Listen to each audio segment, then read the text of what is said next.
edge to the corner of the globe. It's a real trip. Oh, the crust of a tan man and by the sand, soaking up the thirst of the land. Ocean man, can you see through the wonder of amazement at the open man? Ocean man, the crust is elusive and it casts forth to the childlike man. Ocean man, the sequence of the life form embraced in the sand, soaking up the thirst of the land. Ocean man.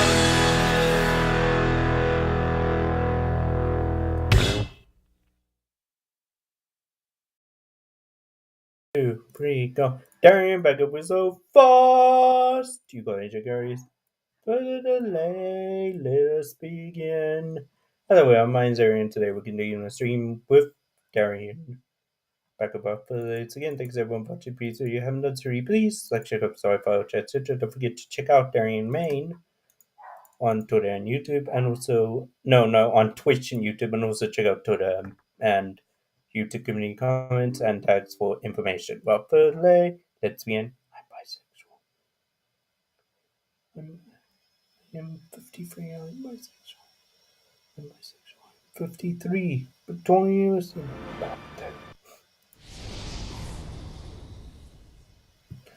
Okay, let's do this.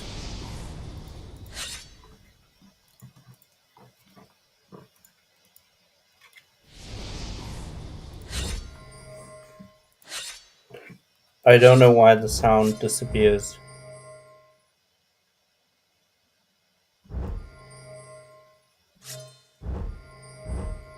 Okay, there we go. I'm bisexual.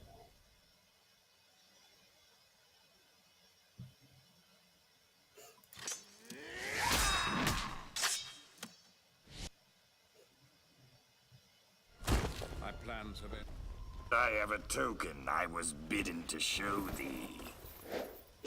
Frodo's mithril vest. Yes. Oh, Hobbit must be dead. Vaseline with Moroccan argan oil moisturizes shall and give helps you a message for your master.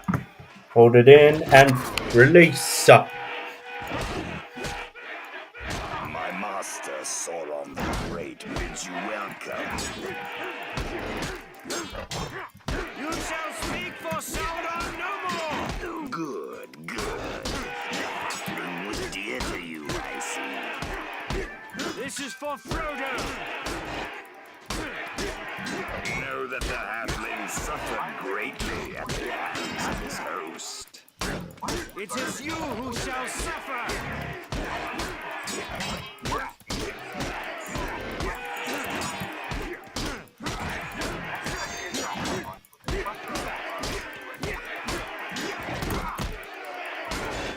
Not too bad, I guess.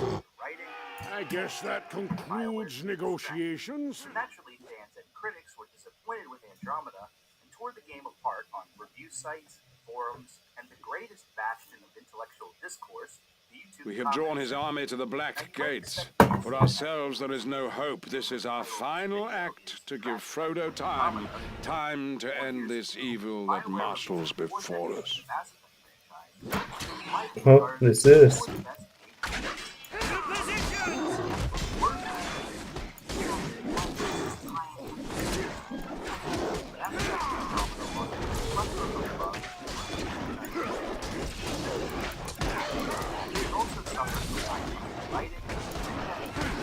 Stand your ground, sons of Gondor, of Rohan, my brothers!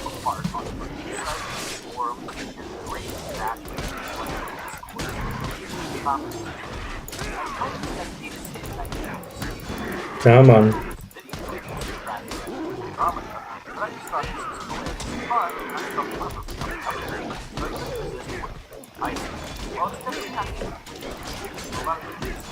Well deserved. About Andromeda are more nuanced called Black. After finishing after legendary, I decided to play back Andromeda first time. They are an endless time. 40 hours. I was carrying my attention from cover gameplay, protect riders, and story, as well as the Ooh, wait.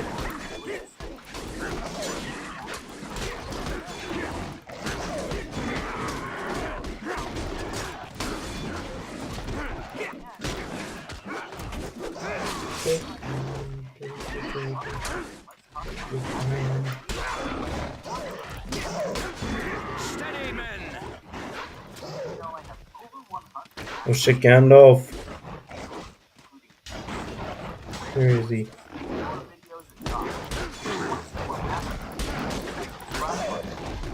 Well, Gandalf almost got his butt destroyed. Over here. I'm right here, man.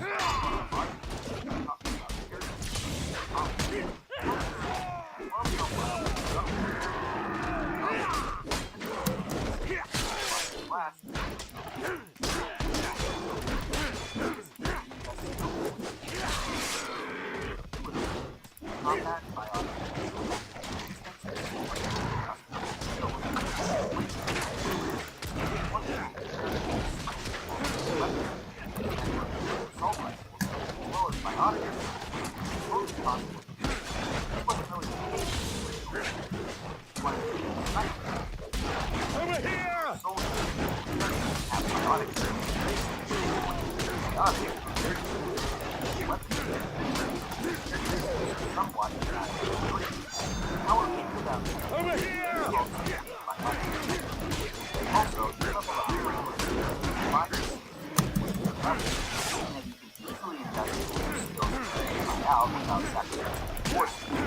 Most of my playthroughs use bionic abilities to grow and charge in combination with technical nature. I also put some points into it. Literal robot fights alongside me, flamethrower, overload, and weapons. This experiment led me to try a lot of new abilities that I wouldn't have risked doing. In the past, I played as a soldier or infiltrator because I was used to those builds. I didn't want to risk picking a build that I would end up hating or sucking with, because doing so would mean I would either need to power through the whole game with a build I dislike, or restart the game to pick a new class, neither of which are great options. So I definitely like Andromeda's approach to class and character choice. As for the combat, it's pretty damn good. Even with open world maps and games with vertical level design, combat encounters feel faster, frenetic, I'm surprised we're still alive. jump jets to a higher floor, throws. Or the dash distance on ranged enemies, or get away from them to find cover. I often found myself running around like a madman, gunning down dudes, using biotic charge finishers, and sending enemies flying with a double throw attack. It's just fun.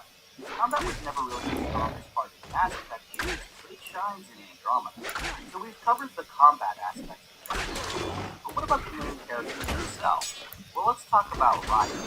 One of the most important aspects of the RPG Shit. is being able to express your character and roleplay the type of person you want to be. Gameplay terms usually comes down to dialogue choices and quest points. For now, let's just cover dialogue. We'll talk about quests later. Mass Effect Andromeda did away with the traditional binary morality options of Paragon and Renegade, replacing them with more tonal dialogue We should have landed him. express Ryder's personality. The options are logical, casual versus professional. Over here.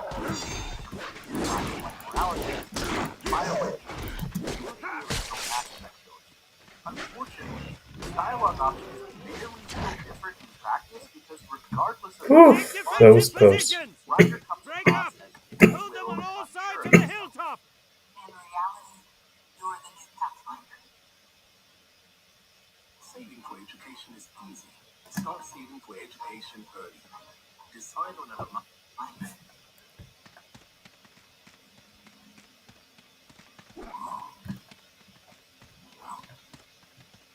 That's how it has to be. Don't sell yourself short. I think you can do it. The first time I ever played this playthrough, I was hoping to play Orlando Bloom! Damn!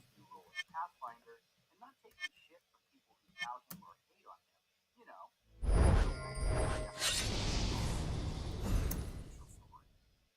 That's enough. Sorry. But the dialogue options in this game simply don't support playing that type of character. Emotional and casual didn't fit the tone I was going for, so most of the game I picked logical and professional dialogue choices. You might as well swap logical with doubtful and professional with emotionless. In this case, Ryder just comes across as unconfident in a lot of these conversations. Pathfinder, it's your call. Don't know yet. Just be ready to go at a moment's notice. Got it? You bet. Y'all give Cal the nav points for both planets. Let's do this. Maybe that's fitting for the character, an inexperienced youngster who recently had an AI installed in his brain, now faced with the challenge of finding livable planets before everyone dies. That doesn't make it any more fun to play as Ryder, though. If I wanted to experience lack of confidence, I could just go about my daily life in the real world. I don't need to recreate those experiences in video games, too. Ryder also frequently gets walked all over or disrespected by other characters, particularly the Nexus administrative staff and his own crew.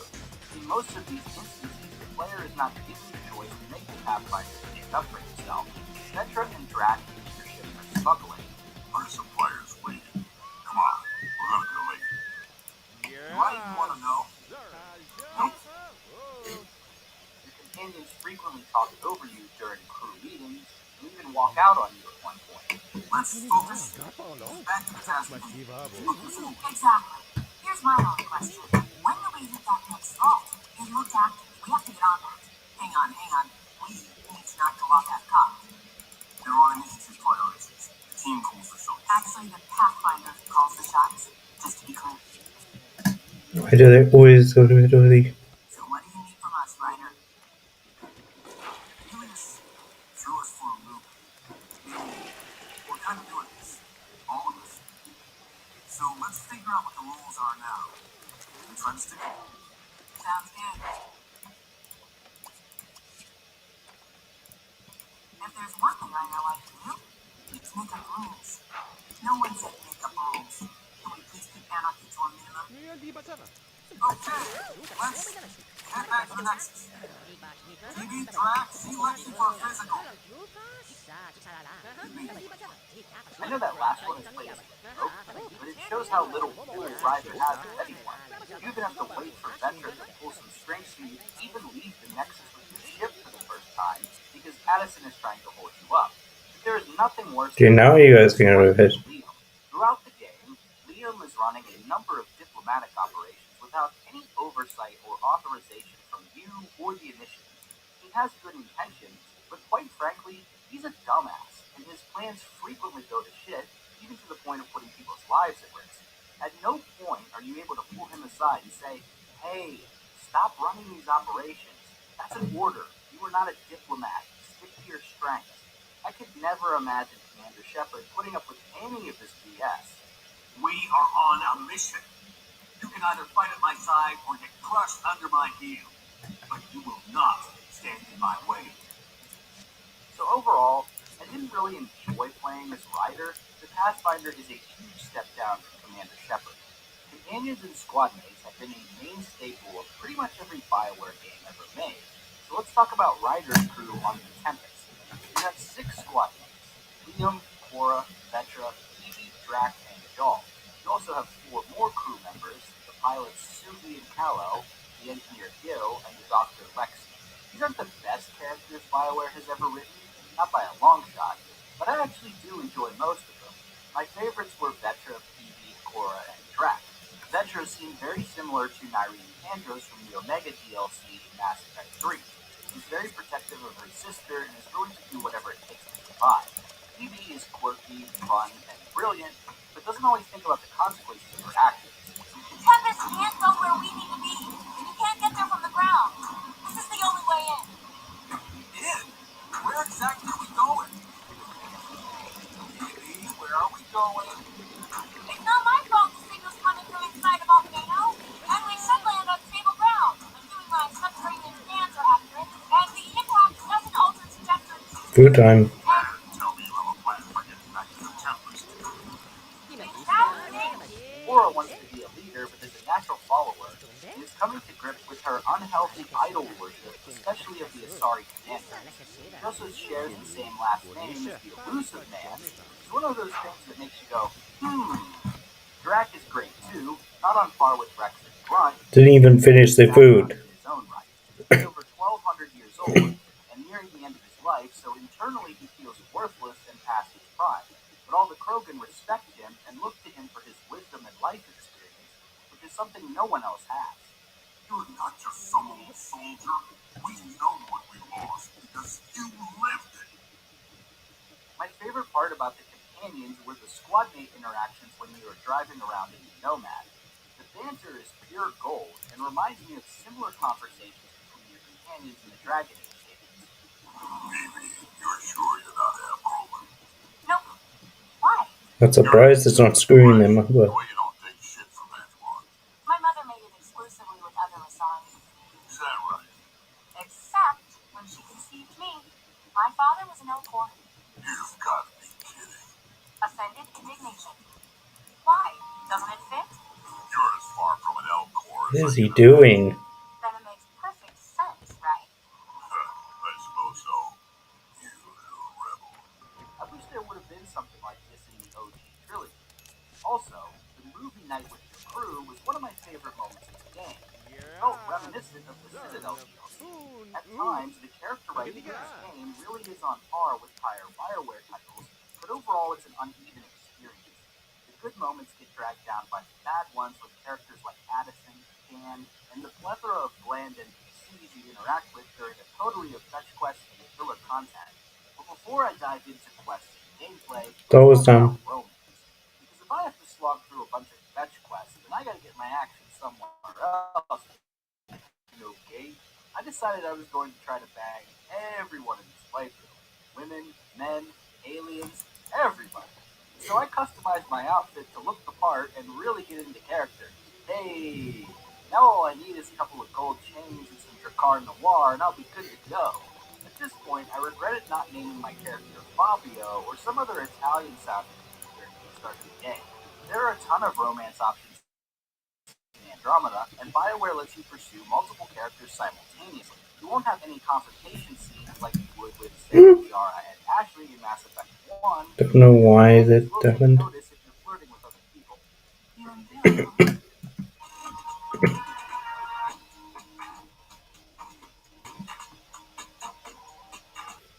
He's an interesting man. Why? Not my business. Just don't want to lose something important. Interestingly, there are also some characters, such as Lexi, who can attempt to romance, but who will always reject Ryder. But I think there are only two characters who you are destined to fail with. In past games, non-romanceable characters simply would never have romantic dialogue options available during conversation. This is an interesting game mechanic, showing that not everyone is always attracted to the same character, even if the majority are. While you can pursue multiple romances at the same time, eventually you'll hit a tipping point and need to make a decision if you want to make it to the bedrooms. Doing this will lock you out of almost all other romance options as you commit to your one true love. Ah well, I guess even players need to settle down at some point. It's not always super clear what these Goodness. are. I originally planned to commit to Phoebe because I hadn't seen her full romance before, but I ended up unknowingly locking in with Cora during this scene on Eos. I guess making out with her after spreading your seed is akin to putting a ring on it. What? Why are you giving me that look? Because I said spreading your seed? We were planting a garden, you pervert. What am I even writing at this point? Anyhow, after that moment with Cora, I noticed the romantic dialogue options were removed with every other character, though Cora became Ryder's main squeeze for the playthrough. There is at least one character you can pursue a fling with, even after you've locked in a romance. I was able to seal the deal with an Asari reporter named Carrie on the Nexus, and I believe a similar option is available with Phoebe as well. Dude, get out of my way. BioWare took a quantity over quality approach to quest design in Mass Effect Andromeda. This game is filled to the brim with fetch quests and tedious tasks that really just remind you you're wasting your life while playing. You keep running and behind me. Skip the vast majority of this content if you want to, which wasn't exactly the case in the Dragon Age Inquisition. In fact, there are only a handful of quests that you have to do in order to progress through the story. You don't even need to Fuck. Outposts after Eos took the feeling. So I decided that if the quest sounded boring or tedious, I would just skip it. This had the impact of increasing my enjoyment of the game. Go figure. There are a few standout side quests that BioWare clearly put more effort into. The companion loyalty missions were all pretty good. Particularly Korra's quest to find the missing Asari arc. There was a really interesting quest to take down a hacking collective after they tried to sever Ryder's connection with his Sandy eye. The leader even had ties to the Overlord project from Mass Effect 2. I also really enjoyed the faction quest beside the leader of Kadara. Ryder Family Secrets has some interesting lore bombs in it, but unfortunately the quest progression Civilian. itself is locked behind a tedious collection quest. You have to go pick up memory triggers from Civilian. many of which are on top of mountains that are annoying to hit. Oh well, at least you get to see a video of Garrett's dad, listen to some audio logs of Laura's son, so that was worth it. Oh, fudge. Bastard.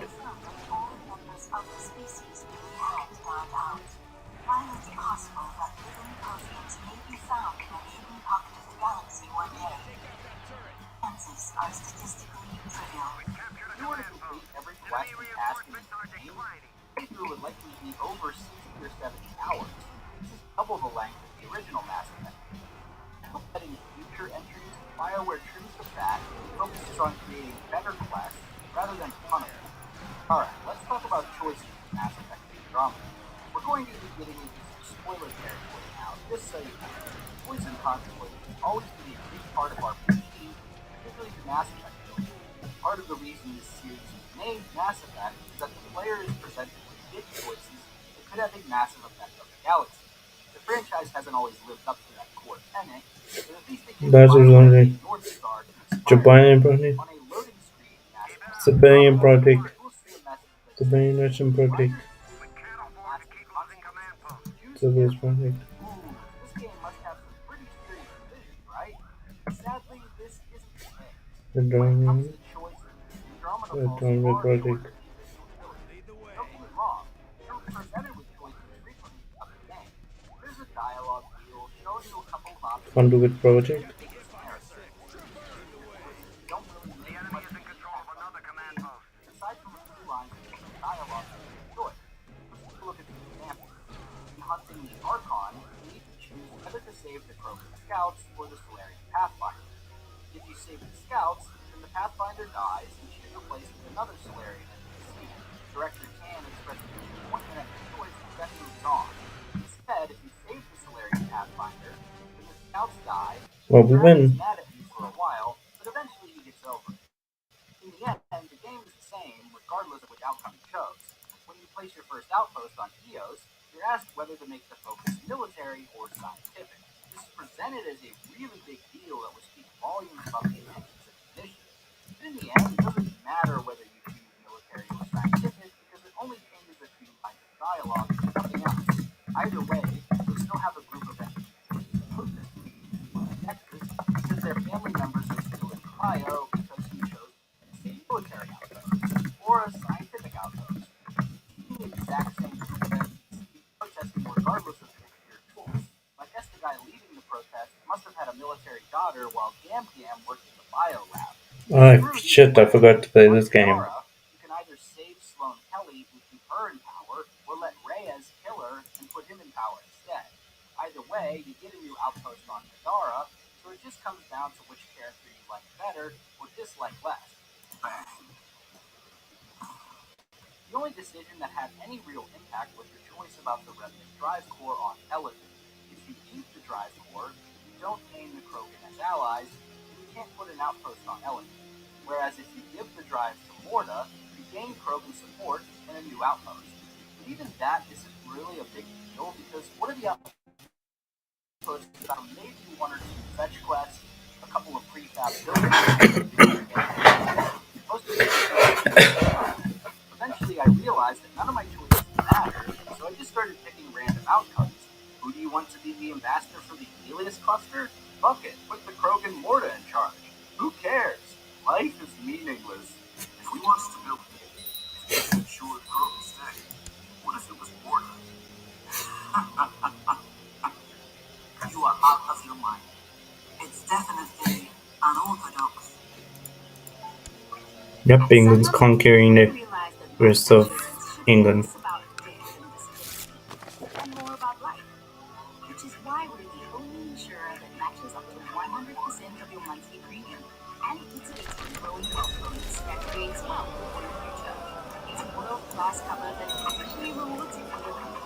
Visit sunlumindy.co.za and we'll get you quotes and covered in under 10 minutes. So don't just insure your life. Create wealth with Sunlumindy. It's definitely unorthodox. You want the Pathfinder to make a voice?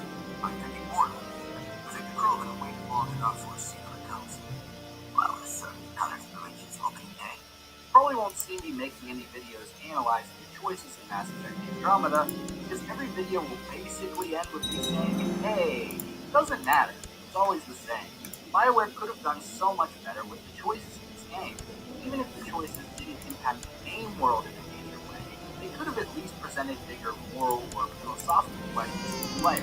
Think about the Rachni fleet from Mass Effect 1. The choice didn't make a huge deal in the long run. You have like one city. Do you allow an extinct race of warmongering aliens to make a comeback by allowing the queen to live, possibly creating future wars of chaos? Or do you kill the Rachni queen, permanently wiping out a race of sentient beings without achieving themselves? It's a serious dilemma. Make your peace with the galaxy.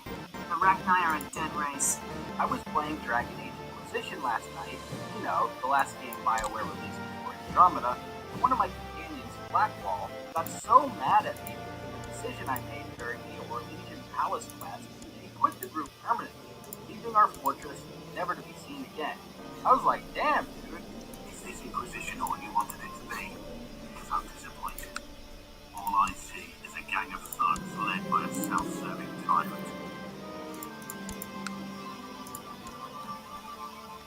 If the Inquisition doesn't live up to your lofty expectations, I can have one of my thugs shoot the gates. Don't trouble yourself. I know where it is. So it's not like BioWare is incapable of creating interesting choices and consequences. It's just that they failed to do so in Mass Effect Andromeda. Alright, we're in the home stretch. So let's talk about the main story in Mass Effect Andromeda. The story is not very good. It fails to deliver a compelling villain or the sense of urgency that was done so well in the original trilogy.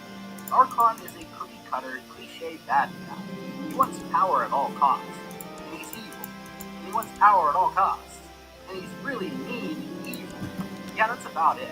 The Archon is the most boring villain in any BioWare game I've ever played, and that's massively disappointing given all the great BioWare villains like Saren, the Elusive Man, Loghain, John Arenicus from Baldur's Gate 2, and Mac Walter, lead writer of Mass Effect 3. The main story is also really short. Okay, next time. 90% of the content in this game is optional. Here are the broad strokes of the main story. You arrive in Andromeda over 600 years after the events of the original trilogy. The world you plan to settle on are all inhospitable. You immediately come into conflict with an alien race called the Ket. Your father activates an ancient alien vault, which explodes and knocks both of you off the cliff. Your father kills himself through idiocy. Seriously, why couldn't he just share the helmet with his kid and take turns breathing? When you become the Pathfinder, you go to the Nexus and get a ship. You go to Eos, activate some alien monoliths, and turn on a vault that terraforms the planet. You place an outpost. You almost get captured by the Archon, but instead crash land on Aya, where you make contact with a friendly alien race called the Angaran. Favor for a favor, you rescue the Moshai on Bold from the Angaran. They let you visit the vault on Aya, where you learn there's a terraforming network command center called Meridian.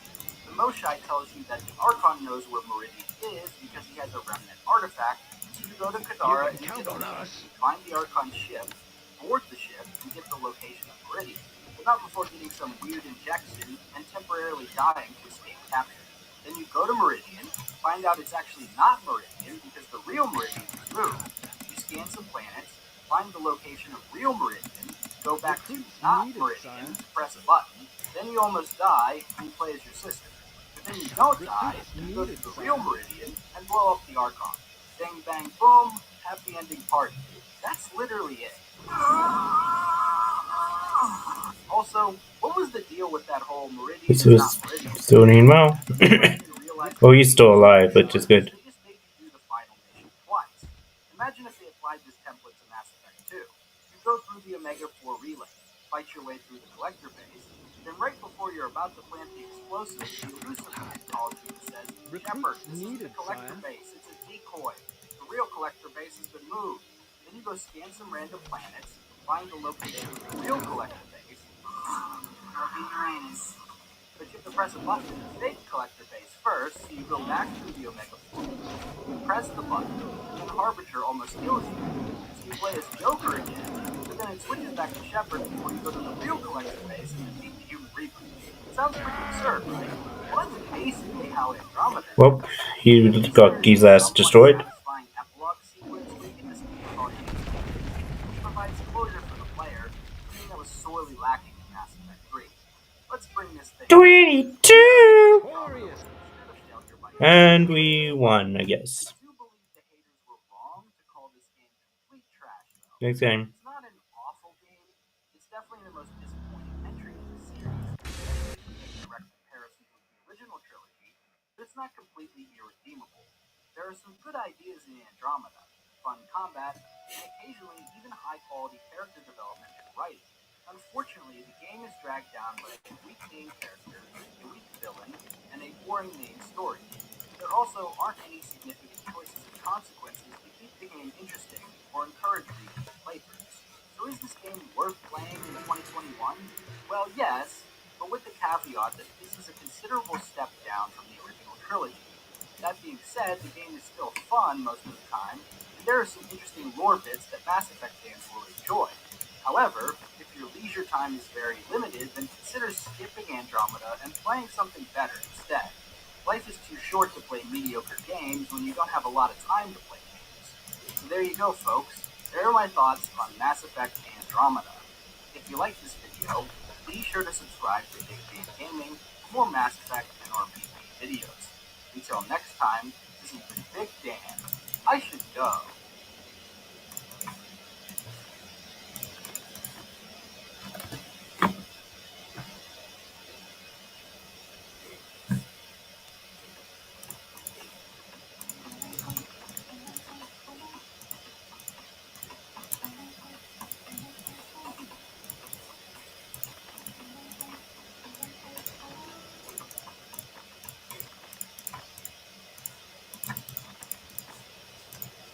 Seems to be going well. Typer is all about ink when you need it.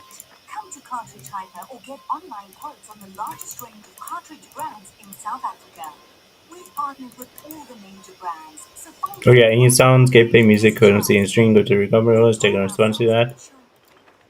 Do not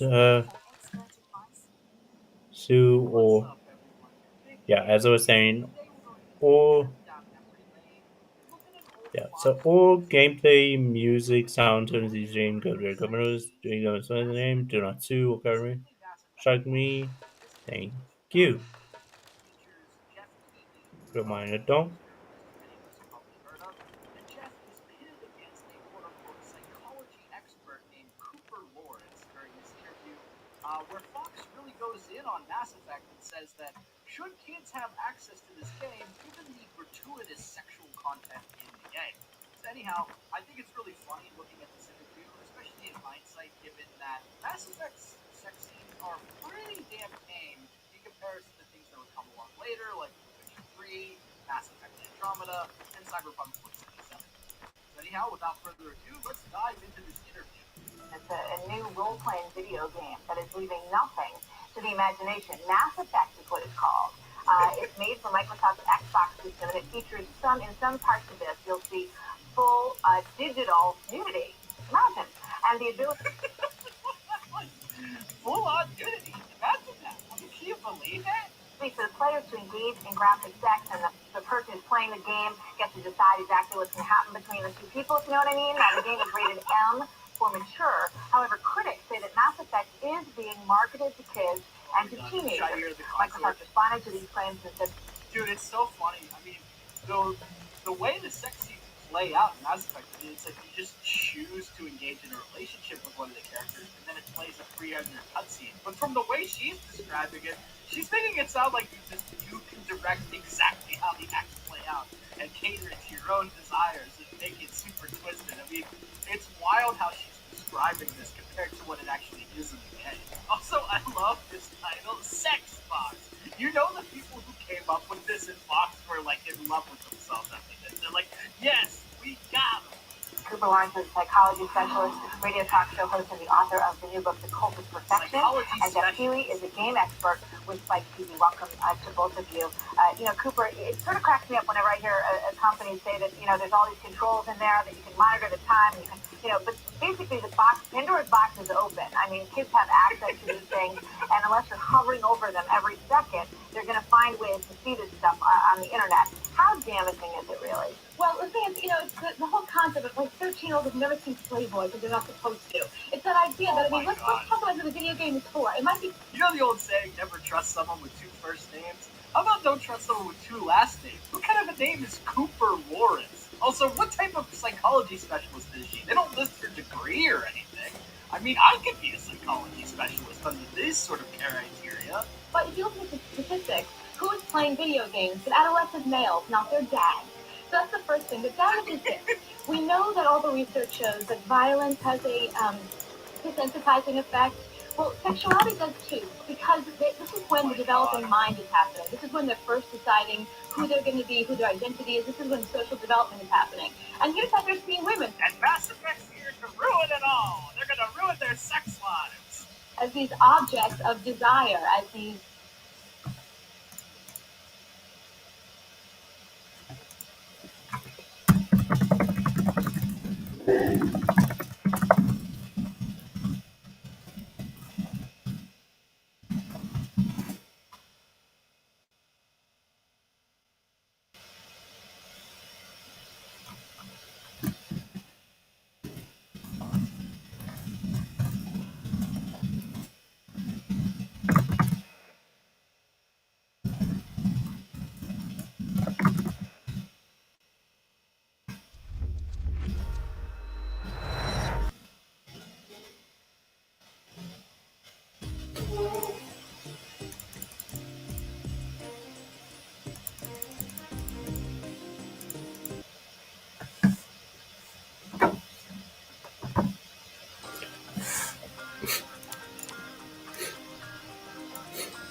Oops. Well, this is the city, I guess.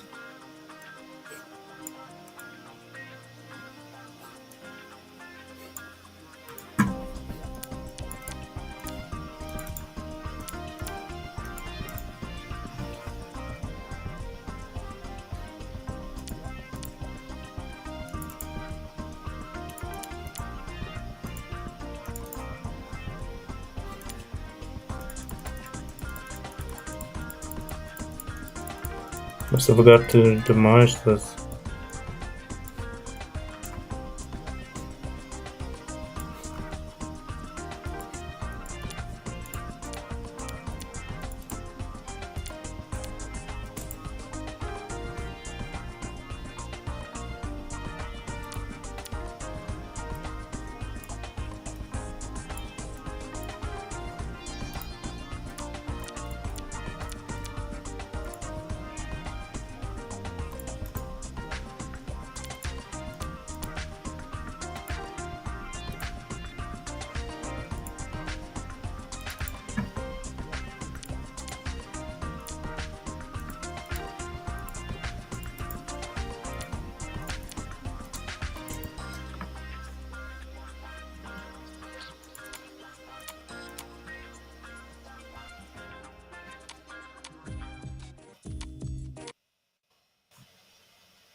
Bisexual. This is 22.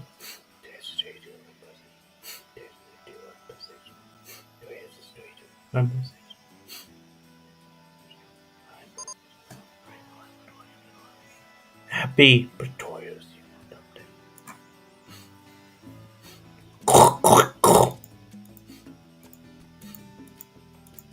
Denton University.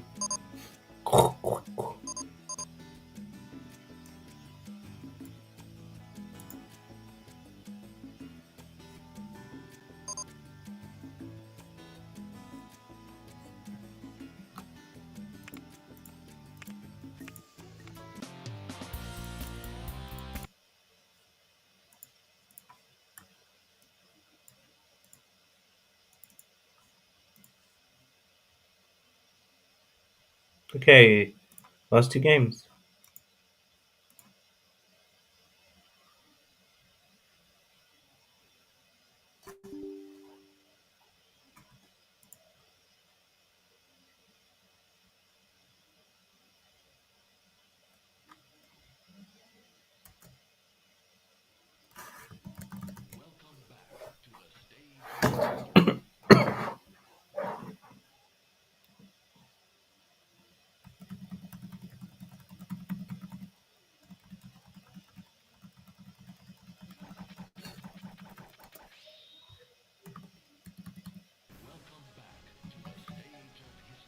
Let's do this.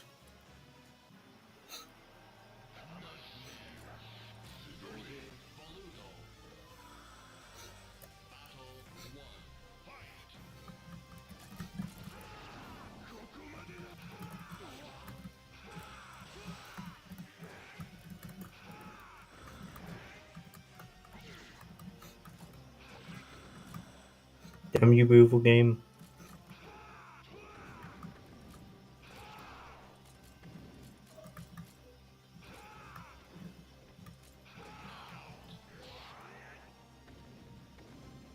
Fuck the formulas! Cheese!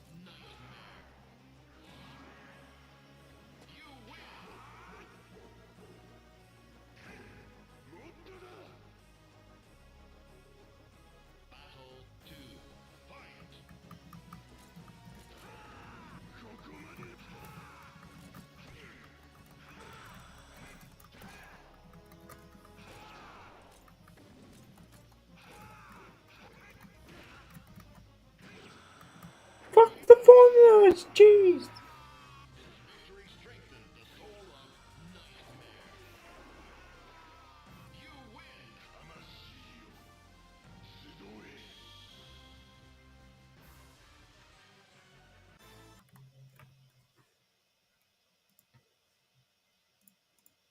Last game.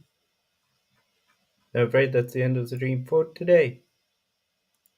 Don't forget to tune in tomorrow for more videos.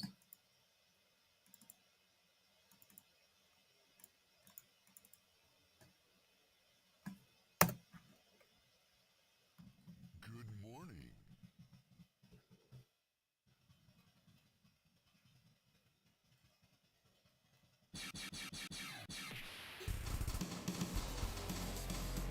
Here comes the real America. It's showing the real America. Round one, fight. Damn you, beautiful game.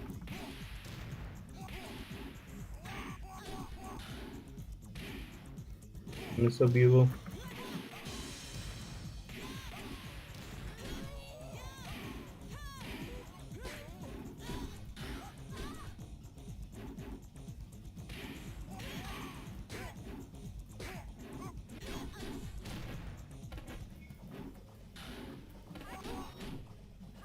It's showing the real America. Jeez. Round two, fight.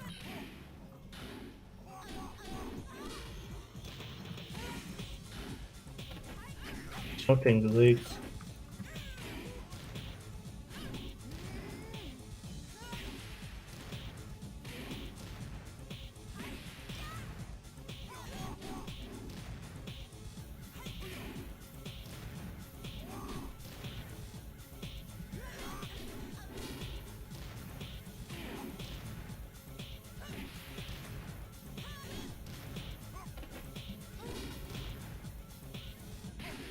Children are real America.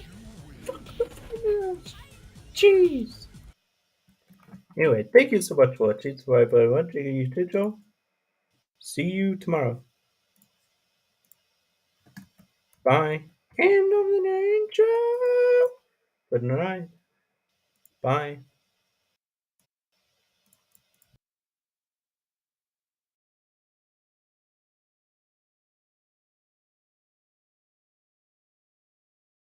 Say no to sensitivity with new Elmex sensitive.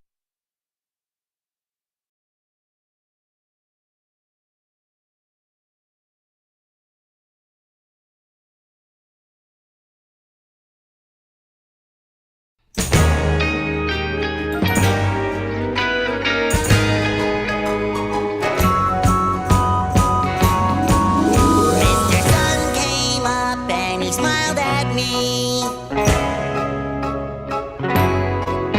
Said,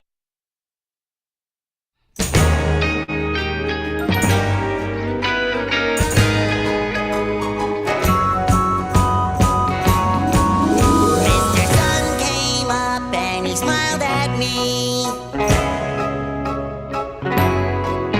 Said it's gonna be a good one, just wait and see. Jumped out of bed and I ran outside, feeling so extra ecstatified. It's the best day ever. It's the best day ever.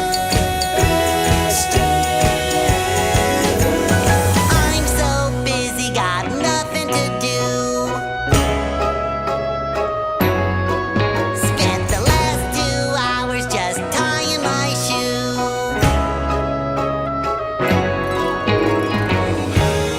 Every flower, every grain of sand is reaching out to shake my hand. It's the best day ever. It's the best day ever.